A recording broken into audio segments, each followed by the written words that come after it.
उज्जैनवरून दर्शन करून येणाऱ्या भाविकांचा भीषण अपघात. नांदुरा तालुक्यातील वडनेर येथील घटना. नांदुरा तालुक्यातील वडनेर येथे उज्जैनहून दर्शन करून परतणाऱ्या भाविकांच्या कारला भीषण अपघात झाला. या दुर्घटनेत एक युवक जागीच ठार तर तिघे गंभीर जखमी झाले.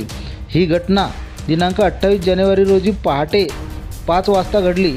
खामगाव येथील रोशन अनिल ठाकरे, प्रतीक कैलास अवधूत, अक्षय वसंत कळसकर आणि अमन पुरवर हे स्विफ्ट डिझायर MH14 FC 0284 या कारने उज्जैनला गेले होते.